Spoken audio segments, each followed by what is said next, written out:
അല്ല, എന്തായാലും ഈ കനകോലം ഉണ്ടായത് നന്നായി. ഒരുത്തനെ തന്നെ നിലച്ചിരുന്നാൽ നമ്മൾ പറയുമല്ലോ, ഇത് വരുന്നതൊക്കെ അവനെന്ന് തോന്നുന്ന പോലെ ഇതൊക്കെ കനകോലമാണെന്ന് തോന്നുകയാണെന്നേ. കോൺസ്റ്റബിൾ തള്ളിക്കോളൂ.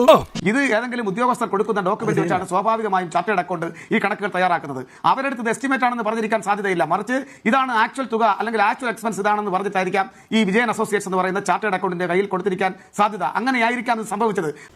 എന്നിട്ട് ഇത് നമ്മൾ മനസ്സിലാക്കേണ്ടത് വരാൻ പോകുന്ന നിയമസഭാ തെരഞ്ഞെടുപ്പുമായി ബന്ധപ്പെട്ട് കനകോലു സിദ്ധാന്തത്തിന്റെ അടിസ്ഥാനത്തിൽ ശബരിമല പൂർണ്ണമായും ഈ സമൂഹത്തിന് മുന്നിൽ കത്തിച്ച് നിർത്തേണ്ടത് വളരെ അത്യന്താപേക്ഷിതമാണ്.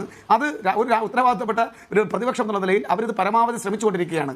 ഒരുപക്ഷെ അറിഞ്ഞോ അറിയാതെയോ മാധ്യമങ്ങൾ കൂടെ ആ കെണിയിൽ വീണു പോകുന്നു എന്നുള്ളതാണ് ഇവിടെ കാണുന്ന ദുരവസ്ഥ എന്ന് മാത്രമേ എനിക്ക് സംബന്ധിച്ച് പറയാനുള്ളൂ. അത് വഴിയേ അറിഞ്ഞോളൂ. ബഹുമാന്യനായ ദാമോദർ പ്രസാദ് സാർ പറഞ്ഞൊരു കാര്യം ശരിയാണ്. ഒരു ചർച്ചയുടെ ഭംഗി എന്ന് പറയുന്നത് CPM-ന്റെ പ്രതിനിധി കൂടി ഉണ്ടായിരിക്കുന്നതാണ്. നമ്മളൊരു ഗോൾ പോസ്റ്റ് ഇല്ലാത്ത ഒരു പോസ്റ്റിൽ കയറി നമ്മൾ ഗോൾ അടിക്കുന്നത് ശരിയല്ലോ. സ്വാഭാവികം. ദേവസ്വം മന്ത്രിയോട് നിങ്ങൾ ചോദിച്ചാൽ ദേവസ്വം മന്ത്രി ദേവസ്വം മന്ത്രി അദ്ദേഹത്തിന് അതിനകത്ത് സ്റ്റാഫ് ഓർഗനൈസ് സംവിധാനമൊക്കെ ഉണ്ട്. ദേവസ്വം ചോദിച്ചാൽ പറയും നയപരമായേ ഉള്ളൂ. നിങ്ങൾ ദേവസ്വം ബോർഡ് ചോദിക്കും. ദേവസ്വം ബോർഡ് ചോദിച്ചാൽ പറയും ഏത് ഉദ്യോഗസ്ഥൻ. പിന്നെ ഇന്ന് എന്തിനാണ് അവിടെ ഇരിക്കുന്നത്?